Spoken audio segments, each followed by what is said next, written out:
Well, I am Jason Burma sitting in for Alex. Alex is with us, though, to discuss the energy non-crisis. Bush wants to drill everywhere, folks, so his cronies can make more money and they can control us further. Alex? Yeah, let me break down the basic facts here. Bush is a puppet. He runs nothing. They use the fake environmentalist as the excuse, as the front for why there is, these incredible oil prices. Number one, almost all of the Gulf of Mexico is off limits to U.S. companies. Bush doesn't have to wait for Congress to take the restriction off, for him to take the restriction off.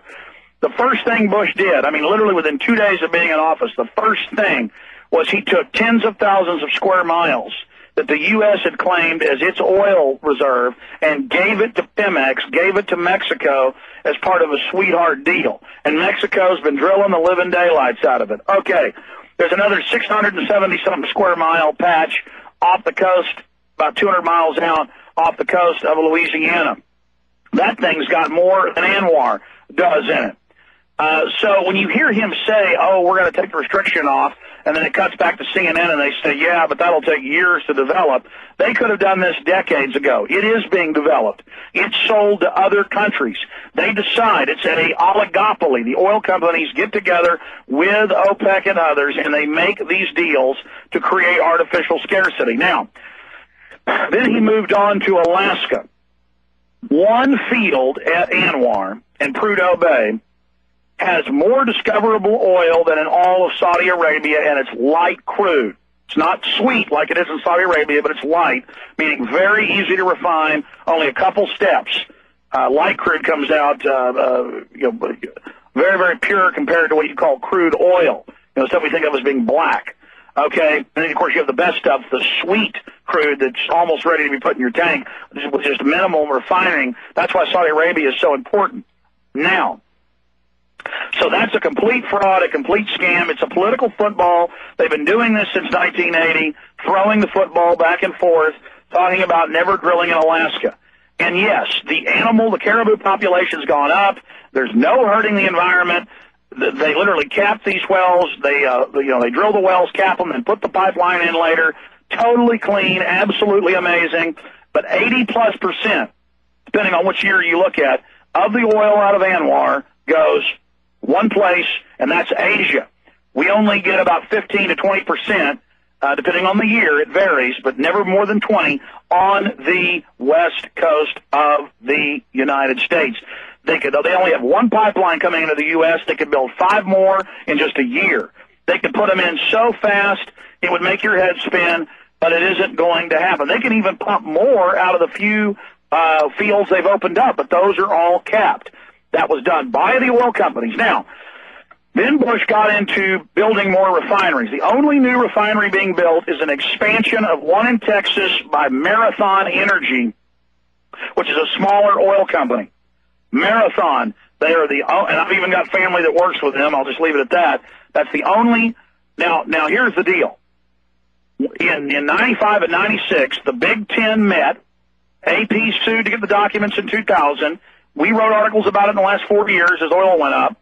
It is an absolute, undeniable fact that 220-something, you can look it up, 200+ refineries were bought in 96, 97, 98 to 2000, and they shut them down. They shut them down. The oil companies say, not a conspiracy theory, conspiracy fact, they said there's too much oil in the U.S., too many wildcatters are drilling. They're going to keep the price down because they don't have total police state here. They do in Saudi Arabia. It is government controlled. In Alaska, where it's 90% plus government owned, 92% owned, government land, state and federal in Alaska. But in Texas and Oklahoma and Dakotas and all over, they don't have total control.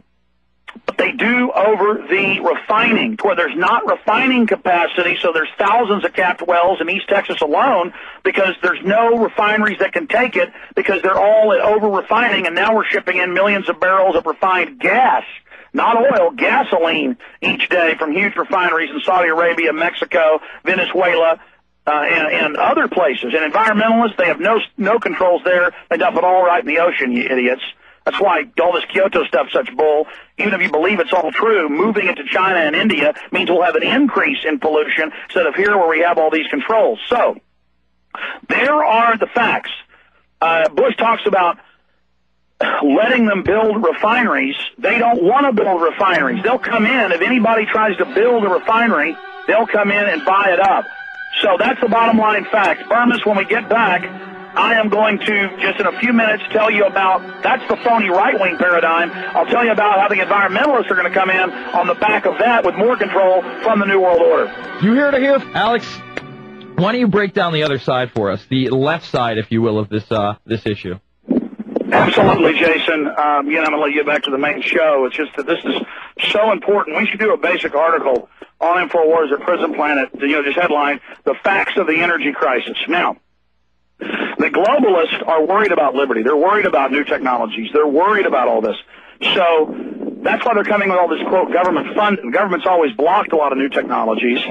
But now they're claiming that their global tax is tied to all this. They're saying, well, you've got to go with our environmental movement, and it all sounds very reasonable. Hey, we're going to create new jobs with all this. Hey, we're going to clean up the earth. Hey, they tack on a bunch of other stuff that's good, but then at the end of the road, their solution is buying carbon credits and cap and trade credits from the private central banks. It is making them the government. That's what all this is about.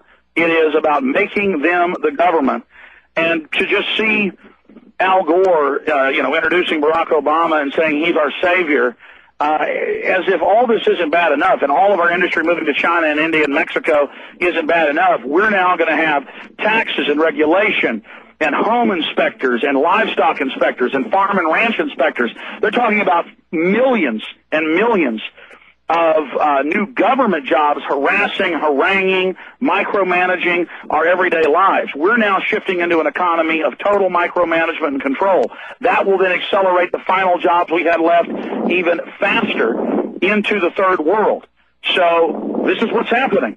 And it's in all their own documents. Richard N. Haas and the CFR, the Club of Rome, the Nature Conservancy, the Sierra Club. I've been to the Smart Growth conferences. And they have all these well-meaning people. I mean, I hardly ever watch, television, but being on a few days vacation, I've been watching a bunch of television, and it's just all environmental propaganda. It's all environmental manipulation. It's all environmental programming. But it has nothing to do with environmentalism. It has to do with control and regulation. Coming in and taking control of every facet of our lives. So I know the listeners all understand this, but the general public does not. This is feudalism. This is serfdom. This is control. And Bush, the Democrats, are going to football it back and forth, with all these false reasons of the environment and taxes, and, well, you can't put these systems in soon enough.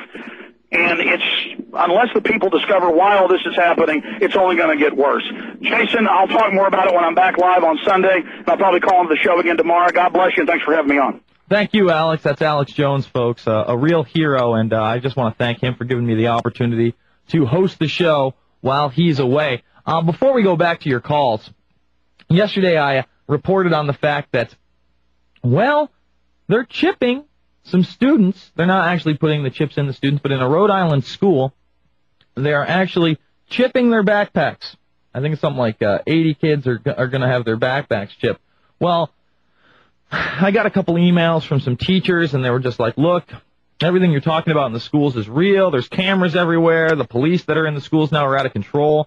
Well, I haven't played, I've only watched the clip. I don't know what the audio entails. But I'm watching this horrific clip from MSNBC where this cop slams this 16-year-old kid's head into a brick wall. I'm pretty sure it's either brick or cement.